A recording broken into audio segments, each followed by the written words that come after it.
Hey everybody, it's Nick. Hola, Nick! Just wanted to take a few minutes to let you fine folks know how you can contact us. You can find us on Twitter at @It'sTooWordy1 and on Instagram. Just look for It's Too Wordy.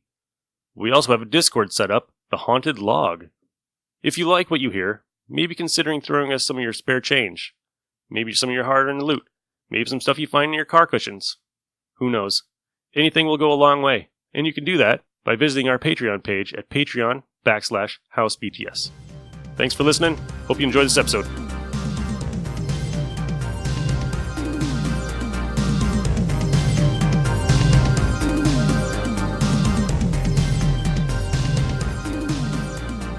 This week on It's Too Wordy, so clean it up. Don't you want to impress your mama?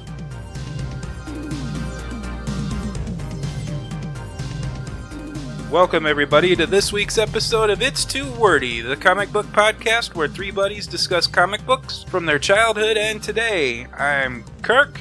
I'm Ryan. And I'm Nick. How we doing this week, guys? Good. All right, yeah. All right, yeah? Yeah. Excited to start horror month? Yeah, I am. Yeah? Yeah. You're spent after last month? You're like, I'm good for the year now. So this week we'll be discussing Strikeforce number 1, and for Horror Month, we will also be discussing Tomb of Dracula number 1. Which one we want to do first, guys? Strikeforce. Alright, what do we think, guys? It's very weird. It is weird. It is. I actually enjoyed it. I did too. I didn't think it was weird. No? Oh, I thought it was I weird. read a couple other things this week that were weird, Yeah. and after I read those, I'm like, this is normal. No, I just think it was weird that they brought a changeling in, and Marvel rarely deals with changelings, and it's kind of cool that they did. Yeah. Yeah. And it's not just some shapeshifter, it's something else. I want to know how they decided which people they were going to incorporate into the book. You know, how they came up with Bucky, Monica Rambeau, Spider-Woman. I would like to believe they heard my rant in the future and realized that they needed to make a group of B-list characters. Wiccan? Wiccan's in there, yeah. It's pretty awesome. I really dug it. It was really good. It's cool. It's a very different Avengers book. The art was, I don't know. The art kind of felt off to me a little bit. Oh, wait till my random read. You'll see some off artwork. I'm good. I really did like it. I kind of liked what they were doing with it. And I was trying to figure out from the beginning to where they actually figured out who actually did the virus release kind of thing. Like, huh? Right. But, no, Cap made his appearance. Old Blade made his appearance. That was awesome. That was awesome seeing Old Blade. No, it was super cool. Yeah.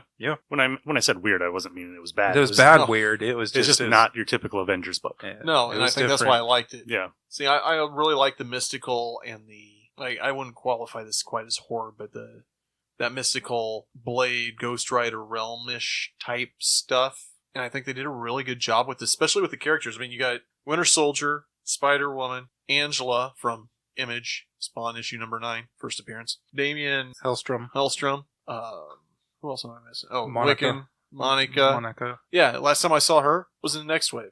Yeah. And she was hilarious. Yeah, this is fun. It had an awesome appearance by Satana at the very end. Yeah. Damon's sister. My brother just showed up and he's acting really weird. I definitely would tell somebody to go read this. I definitely tell you guys to pick it up. Right now I'm probably leaning 3.5. I don't feel like it's quite at a 4 yet, but I'd say 3.5. Solid 3.5. Yeah, about 3.5. Do I go contrarian or do I just 3.5? I was gonna give it a 1. I want to see what the next one is. Yeah. So do I. I liked it up until like the page at the end where it describes everybody, and then it was just a bunch of jokes. You know, yeah. Bucky has a right arm and he's not afraid to use it. Like, it was like a serious book, and then they ruined it by putting that stuff at the end. It didn't ruin it for me. You know why? I didn't read it. You didn't read it? Oh, I did. Hey, book's done. Yep, there's the characters. I don't care. Click. I didn't know who Angela was, and I didn't know who Wiccan was, so I was trying to figure out who that was. Yeah, Angela's supposed to be like Thor's sister or something. That's is what I they lost ended up bringing this her point. in. Yeah. And Wiccan is Scarlet Witch's and Vision's kid. Yeah, I figured that out after. Yeah. I was like, okay, it makes sense. Her imaginary kid. She has 2. All right. So, Good stuff. So 3? 3.5. 3.5. 3.5. 3.5. All right. Now we're going to move on to the Tomb of Dracula #1. What do we think? I love the cover art of it. You love the cover? You didn't like the story? I think, is this The- Neil Adams' first work? It's Neil Adams, but I don't think it's his first work, but it's probably It's his early first- work. Yeah. Absolutely gorgeous cover. Story was Yeah. Moral of the story, you go to an old castle, don't take the stake out of the vampire. Yeah. I don't want to give this away. I don't want to tell anybody any part of the story. I Other really than don't. Frank Drake is Dracula's great grandson. He's a direct descendant. Yep. And he inherits the castle, and him and his girlfriend and her ex-boyfriend travel to Transylvania Yeah, to turn it into an amusement park, pretty Yeah, much. that's A not going tourist trap. That's not going to end bad at all. Why would you take your girlfriend's ex-boyfriend with you? Oh, he's my friend. Like, that is a bad idea. That's a bad idea. That has murder written all over it. Honestly, without giving anything away, the thing you need to know is if the townsfolk start telling you don't go there, all of them are telling you except for one guy, odds are you shouldn't go there. Yeah, you I mean, should- Jim Cotta even right. taught us that, and that was a horrible movie. One of my favorite movies, but they Yeah. even did that in that. And Did you just bring up Jim Cotta? oh, Jim Cotta's fantastic. Oh my god. I thought I was the only one who had seen Jim Cotta. All right. Awesome. Love Jim Cotta. So did I. Okay, sorry. And now back to the comic digress. show. It's got the artwork by Gene Colan in it. So Yeah. that in itself, I think Gene Colan was the perfect person to do a Dracula book. Yeah, no, the interiors were very nice looking. But, what really stands out is that Neil Adams art right on the front. And then, as far as the story goes, it felt like so many other vampire books that I've read that maybe when it came out, it would have been a fresh look at it for me, in all Yeah. honesty. But at this point in my life, I've already read so many vampire books that this is kind of like tame. Yeah, this is pretty straight on like Hammer horror. Yeah, This is Christopher Lee vampire. but definitely worth checking out. Yeah. I think the first issue of that Tomb of Dracula is going for about $2 if it's in It's good six- condition. Like just the irregular issues, like the first 20 are like really expensive. Yeah. And it's like, why? It's Tomb Right. of Dracula, for God's sake. Why is it $20? Yeah. And that was like 1999, I think I was trying to find them. I was like, I'm not paying you $20 for an issue of Tomb of Dracula. This should be a quarter book. It should be sitting next to Frankenstein. But they do And- have an essentials, so you can get them without having to throw an arm and a leg out there. Just Yep. half of an arm. Yep. All right. We would recommend it. If At you- least once. If you love 70s horror. Yeah. Yeah. If you really like Hammer, like the Hammer movies, you'll love this. I thought it was pretty good. I'd never read it before. So, but Rule doesn't of the story. Don't take your friends to Transylvania and don't take the stake out of the coffin. So does this storyline introduce Blade? Yes. Okay. And the Night Stalkers. Okay. So And Deacon Frost. that's Yep. probably why some of them are expensive now. Yeah. Because they've been movies. All right. Who do we have for this week's D-list character? Deacon Frost. Deacon Frost. All right. All right. Not the one from the movie, right? No. Okay. No. So Deacon Frost's first appearance was Tomb of Dracula number 13, created by Marv Wolfman and Gene Colan. So he was an alleged scientist looking for immortality. He kidnapped a woman and was going to inject her with vampire blood that of a recently deceased vampire. And the boyfriend showed up and turned the injection into Deacon, and so Deacon became a vampire. His unique ability as a vampire is that anybody he turned into a doppelganger of himself, and so he could then vampirize the same one over and over and over again and just create multiples of them. He did contend for the position of Lord of Vampires, which was currently held at the time by Dracula. He turned Hannibal King into a vampire, and then Blade and King teamed up to fight Frost's army. They both thought they had destroyed Frost, but years later, Blade ran across a vampire calling himself Deacon Frost, who happened to be a doppelganger. And the one that they killed way back when was a doppelganger. Blade and King and Brother Voodoo did foil Frost's attempt later on to take over Garwood Industries. And then Frost later appeared at the summons of Dracula to defend Dracula, but was staked by Blade. And that's about the comic history of Deacon Frost. All right. Cool. All right. Now we're going to move on to everybody's favorite segment, the random reads. I'll go first since I didn't have anything last week. My apologies. All right. So I've been excited for this book pretty much all summer once I saw it coming out. Chris Claremont and Bill Sienkiewicz were going to be doing a New Mutants one-shot called War Children. The basic premise of the story is Magus is calling to Warlock and to take over the world and fulfill his destiny and turn the planet into a technovirus, pretty much. and he doesn't want to do that because that means he would have to kill all of his friends. So the book is pretty much Warlock hides. They send Sam and Lockheed to go find him. He turns Sam and Lockheed into a techno-organic infected person. He even infects Hela. Hela makes an appearance in this, and she gets infected. Magic gets infected, but for some reason, due to her being a demon, she can't get infected. She's takes control of her in a different way. But the only cool part about this book, the story was okay, it was really good, is it shows you how Doug and Warlock became Douglock. And in the end, Doug teaches him there's a different way and dispels the virus, and that's pretty much all it is. I love Chris Claremont and Bill Sienkiewicz, so the two New Mutants guys were back. But I just showed Ryan the artwork, and I am sorry that I paid $5 for that.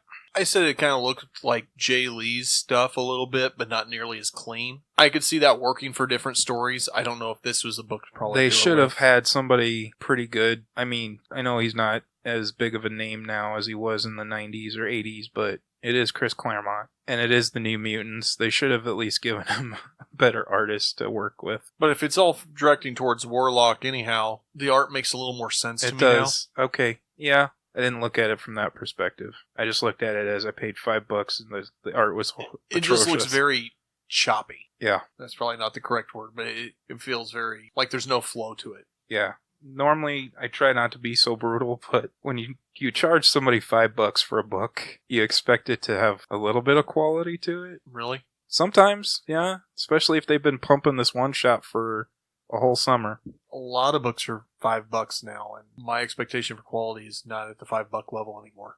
Black Label Superman. So, that was one of them.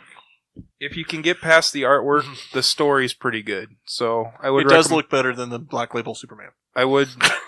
I would recommend the book for the story. Just try not to look at the pictures, which is hard because it's a comic book, right? All right. And then I picked up Transformers Galaxies #1, and this story follows the Constructicons and how all they wanted to do was just build and rebuild and mine, and So they're doozers? they're doozers pretty much. And then they find out how to form, and they learn that they can get more work done as one. But the other, I don't even know what you call them, because they aren't talking about Autobots and Decepticons in here, because Wheeljack and all of them are all mixed, so I'm not sure what they just call them. You know, they don't trust them because they can form, and the power that they put out when they're all together is more than anybody can handle. So they keep their energon levels low, so they can barely function. All they can do is build. And it's basically talking about how they want to rebuild Cybertron. So it was a pretty good book. I don't want to give too much away. I'd really like to see a Transformers timeline because they have so many stories going on. I can't keep track of what's Yeah. what anymore. I picked up,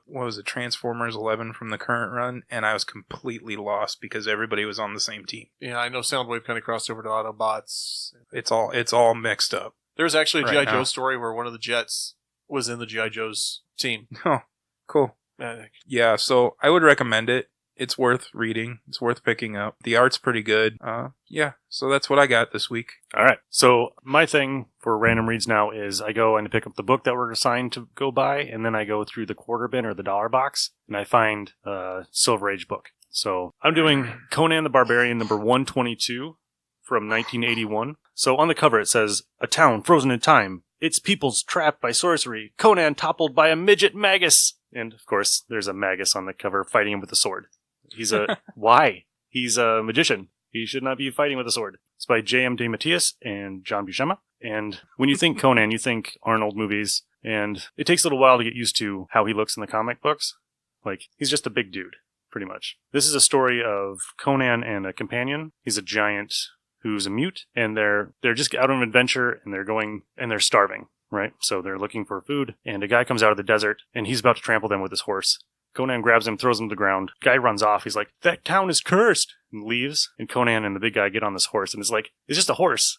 So you got like a 300-pound Conan, and then you got like a 7-foot-tall giant riding on the back of a normal horse. It's like, how strong is that horse? But so they get into town, and everybody's frozen, but they're still breathing. So Conan's like, okay, wait a minute. This is magic again, and I hate magic. We need to get what we need. We're food. and get the hell out of here. Then they notice 2 kids running around stealing things. So they follow them into a shop. And Conan, they're like thinking that Conan's going to turn them in. Conan's like, no, I've been there. I know what you were going through. I'm not going to turn you in. Just tell me what's going on. So they're like, we just came into town and everybody's like this. So we just thought, hey, free reign, right? We're just going to take everything we want. And then they find a little girl who's also not affected. The villagers start to come alive, but they're like zombies. And they start kind of forcing Conan and his companions into the castle. And they're starting to raid that too. Like the kids are like, oh my god, we're just going to take all these candle holders and whatever. They find a secret passage into the dungeon where they're looking for the the mage. And they come across this little, which they call a midget on the cover. So I'm just going to use little person. Little person? Who's, when you're reading it, he's like, oh, and my master used to beat me. And he was so evil to me that I turned him into the lord of the castle. And he got like kicked out, and you're like, this guy's a freaking liar. So I'm betting that this is the guy that did it, but he's got like this time stopping, half an amulet that stops time, and somebody else has the other half. Anyway, long story short, it ends up being one of the companions that Conan brought in, that is the Magus in disguise, who kills the short guy and then wants to kill everybody else. And they pretty much defeat him, and then it's over. Okay. It's a cool read. I mean, it's pretty fun. You found that in the quarter book? I found it for $1. $1? It took me about, 15 minutes to read. Not bad for $1. I like it. I don't know. If Conan's not your thing, it's not your thing. I kind of dig it. Number 2, which I was like, this book is going to be so stupid. So I've been reading the new Vampirella series because, I try it every once in a while and I can't get into it. And this one I actually like. So I was like, hey, they're bringing out Vampirella meets Red Sonja. Okay, I'll give it a shot. So on the cover, it's 2 girls scantily clad, right? Vampirella's boobs are out. Of course, it's a Vampirella book. But inside, it's 1969. Vampirella has just arrived on planet, and she hears something about the Dyatlov Pass in Russia, and she wants to go investigate it. So this story is her going to Russia to investigate the hikers at Dyatlov Pass. And if you know anything about the story, they're reopening the investigation in Russia about the missing kids. Or the kids that got killed, not missing. They died mysteriously in Siberia. And this was about that. And I was like, wow, this is actually pretty cool. It's not about a vampire or her hunting people or them hunting her. It's just a cool little investigation story. And I was like, how are they going to get Red Sonja in here? Frozen in ice, Captain America style. She is in Siberia in here. And they think that she's a Yeti because she's just in giant bear clothing. So she's just walking around the tundra by herself. And that's where you meet her. And then it's over. So I was like, I like it. First issue? Freaking 4. Yeah. I couldn't believe it. It was really good. Might have to borrow it then. It was really good. Never thought I'd heard Vampirella, Red Sonja, and really good in the same sentence. Yeah, especially from Nick. Gail Simone's Red Sonja, really good. Vampirella added to that, But she's fully dressed all the time, pretty much. Yeah? Yeah. That's awesome that you found something you're digging. Yeah. We'll see how far it goes. Until it gets really stupid. It might last till next issue. Until they bring Betty and Veronica into it. What's wrong with that? I don't know. I haven't read it yet. Oh. I'm planning on it. All right. That's all I got. That's all you got? How about you, Ryan? What you got? Well, the first one I've got is Coffin Bound. This came out a little while ago by Image. When I read the premise of it in previews, I'm like, this sounds pretty interesting. Worth checking out. I'm going to pick it up. And so I did. The coolest thing about this book is there is a body with a skull of a vulture attached with a cage around the vulture's head. That is super cool. Beyond that, I don't know what to make of this at all. It kind of gave me a Mad Max vibe type deal. So there's this girl named Izzy. She's living out in the middle of the desert. And this vulture guy shows up.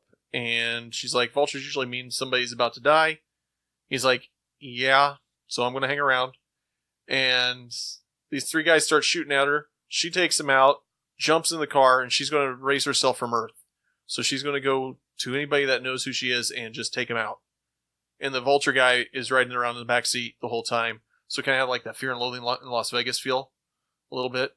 And then it jumps to a city where they're at a strip club. And I don't know what happened. The stripper is doing a dance for somebody and then proceeds to rip off all of her skin. She got a little carried away. And all the strippers look identical. And the guy goes kind of into a trance kind of thing.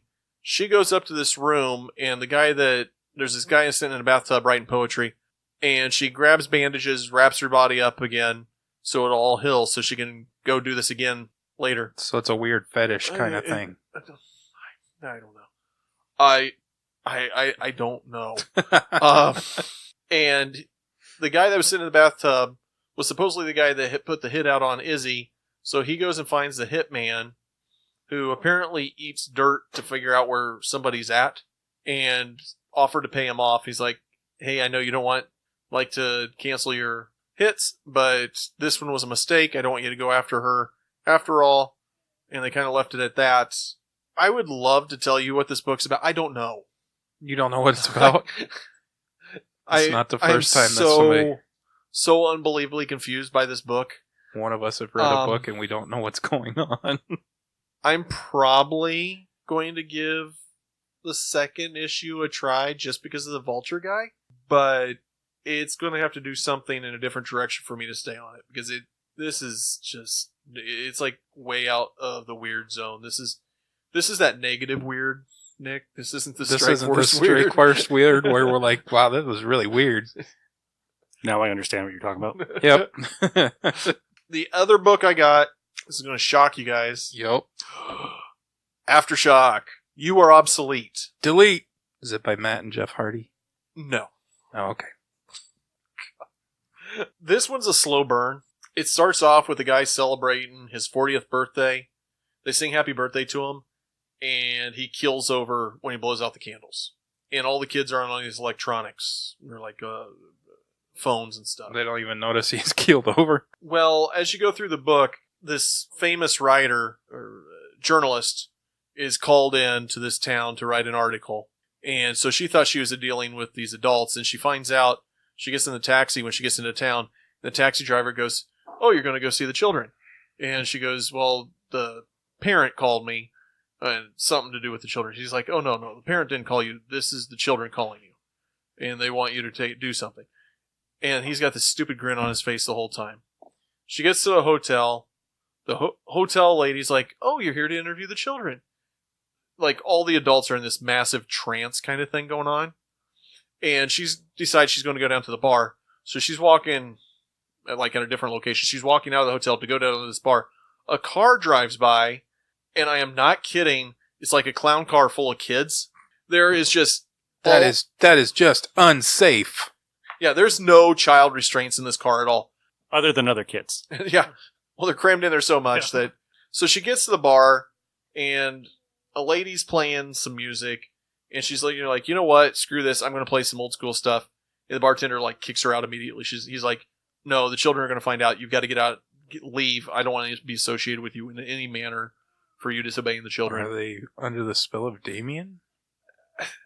I don't know. They don't give you anything. She's walking down the street again. The children drive by yet again, staring at her. And you see a notepad on her bed that says, who are the children? So she's starting to question who the children are.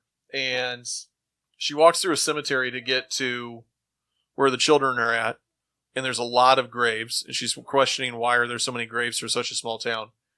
And it ends with the children standing around staring at her with like a Wednesday Addams being the leader type, with all these monitors going on in the background, and you can see all around town and everything. And they're like, oh, thanks for coming and joining us. I believe you won't be prove to be any trouble now that we are ready to explain what we'd like to do. And that's how it ends. It's Aftershock. Obviously, I'm going to keep on reading it. I will follow it all the way through because it's Aftershock, and I have a lot of faith in Aftershock. This book is brought to you by Ryan, the mascot for Aftershock. But this one is weird. Usually there's something that kind of grabs your attention and keeps you going. And I don't feel like anything was really established outside of the fact that it feels like the children are running the town. So, yeah, I'm going to definitely keep reading that one. It's got a definite Village of the Damned cover. That's kind of what I was feeling, like or Children of the Corn type thing. Yep. Something like that. But it's going to be interesting. I'm sure the technology has something to do with it because they really drove that point home. But, yeah. So, maybe check it out if you're interested. I wouldn't say this is one I'd probably go out and necessarily pursue unless it sounds like it's an interest to you at all. Awesome. Yeah. I might want to check that one out. Yeah. Pretty cool. This week on the list, we have Top 10 Devils. I'll go first. Number 10, Thog. 9, Azazel. 8, Lucifer. 7, Blue Devil. 6 Dormammu, 5 Damon Hellstrom, 4 Hela, 3 Johnny Blaze, 2 Mephisto, and just because I absolutely love this character, my number 1 is Strong Guy. Wow. Strong Guy. Didn't even think about Strong Guy. So mine, I wasn't sure about Shuma Gorath because he's not really a devil, but he's badass, so I put him on my list as number 11. Number 10, Zarathos. Number 9, Satana. Number 8, Mephisto. Number 7, Damon Hellstrom. Number 6, Trigon. Number 5, Raven. Number 4, Necron. Number 3, Lucifer. Number 2, Etrigan. And number 1, Blue Devil. 10 for me is Etrigan, and the reason is because I just know who he is, and I can't stand his talking. I hate the rhyme crap. I put Thog because I needed a 10th. I'm an adult now. I don't need to see some comic character rhyme everything. It drives me insane. Can you imagine writing it? Just like, dude. What the? I need a 6-month head start to... I got the whole run out there if you want to read it. No, I really don't. You sure? No. No. The best I ever came with it was Demon Knights, and that's because other people were talking besides just him. Yeah. I'm like, oh my god. I actually read one where he didn't rhyme. I can't remember what it was. And I was so excited because he sounds like he's a cool character. But the rhyming thing just drives me insane. I can't do it. Okay, anyhow. Violator from Spawn. Azel. 7. So I kind of went demon devil type. That's what I did too. Okay.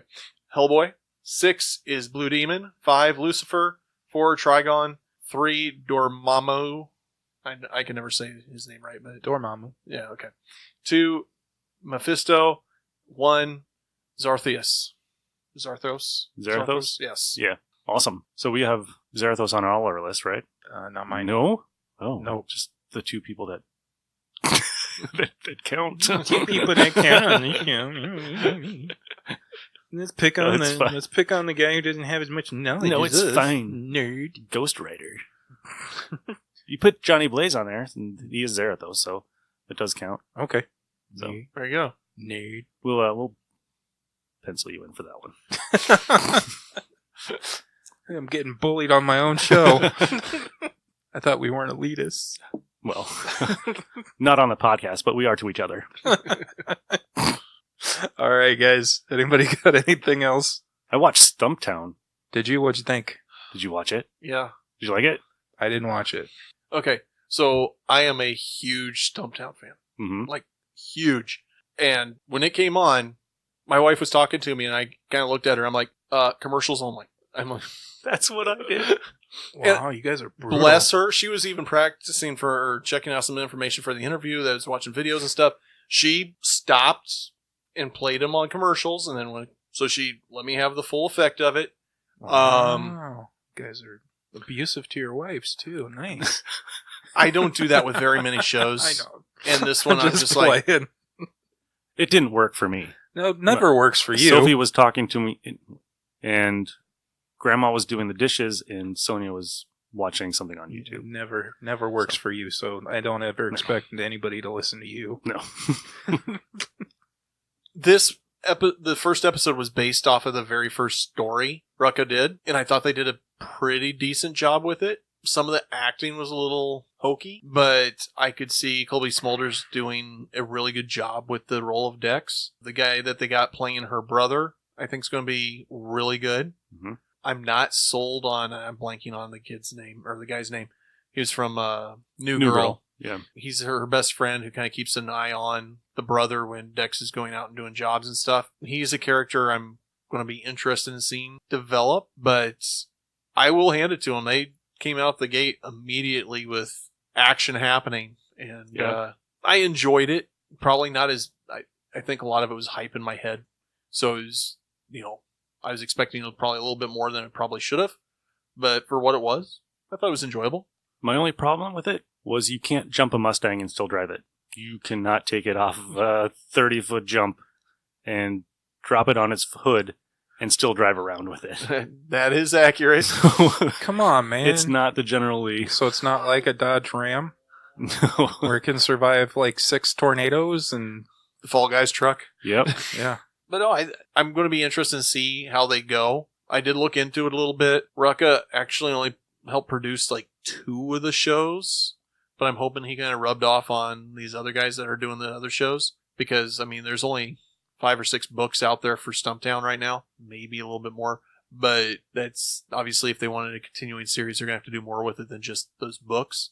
Thank you for not spoiling it, because I have not watched it yet. It's good. It's fun. Yeah. It's not your average cop drama. I got a little time before I start my new job, so I will be watching it tomorrow. Yeah, I wanted to watch it before tonight. Yeah. I knew Ryan was going to be watching it, so. Yeah. It was good. I enjoyed it. All right. So, we recommend Stumptown on this show. At least the first episode. At least the first episode. We'll see where it goes. Yeah. Yep. All right. Anything else? I finally got to play the Friday the 13th video game. It was awesome. It was pretty fun. Like the old Nintendo one? No. They made a new one for the Xbox and the PlayStation where you can play. It's random. You play with a whole bunch of people online, and it's random. There's 6 camp counselors, and there's Jason. And it's random who you end up being. So you could be a camp counselor or you could be Jason. Huh. So, and yeah. Did you get to be Jason? Yeah. And it takes a little while to get used to his powers because he's really fast in the water. Of course he is, because he's been in there for forever. He can not quite teleport, but he can move really fast. And he has like this radar sense to where they're at. So you can turn it on and it'll turn red to where they're at. And you can just zoom right to them. And you can watch them climb out the windows, and you can intimidate them, like breaking windows and like kicking down doors and stuff. And they'll run out the other side, and you can go to them and just stab them. So fun. It's great. And the problem is, there's nobody really playing online anymore, which is sad because it takes forever to find a game. Yeah. But once you are in the game, it's freaking awesome. Huh. And you can get the old Nintendo purple and blue skin. The hardest game for the Nintendo Entertainment System. Game was impossible, and it was so ridiculous to walk around. Yep. But this one is really fun. It's really fun. Well, that's cool. Yeah, I got to play it for 2 times. Wow. And Sophie was in the room watching with me, and she was like, "This is scary," and then she just fell asleep watching me play the game. And then we're at Walgreens, and she saw like a stuffed Jason Voorhees, and she was like, "It's that game. It's so funny." Like, you were a weird kid. Anything else? No, that's all I got. All you got? Got none. All right, guys. Have fun. Read more comics. It's been Kirk. Ryan. And Nick. See you guys. Well,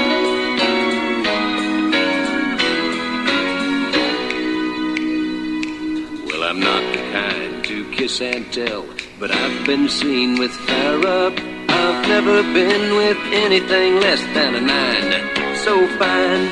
I've been on fire with Sally Field, gone fast with a girl named Bo.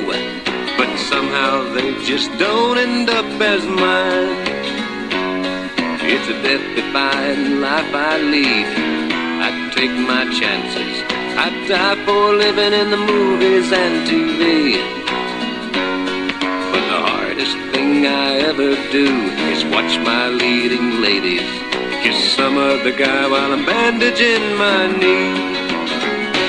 I might fall from a tall building, I might roll a brand new car, 'cause I'm the unknown stuntman that made Redford such a star.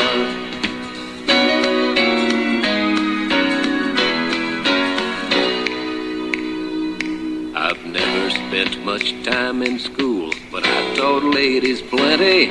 It's true, I hire my body out for pay. Hey, hey. I've gotten burned over Cheryl Teague's, blown up for Raquel Welch. But when I wind up in the hay, it's only hay. Hey, hey, I might jump an open drawbridge or Tarzan from a vine, 'cause I'm the unknown stuntman that makes Eastwood look so fine.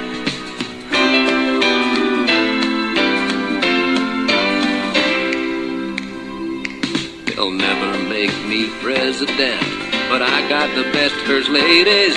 Some days I've got 'em as far as the eye can see. Ooh-wee. A morning dive with Jackie Smith, I crash in the night with Cheryl, but in the end they never stay with me. I might fall from a tall building so Burt Reynolds don't get hurt. I might leap a mighty canyon so he can't kiss and flirt. While that smooth talker's kissing my girl, I'm just kissing dirt. Yes, I'm the lonely stuntman that made a lover out of Bert.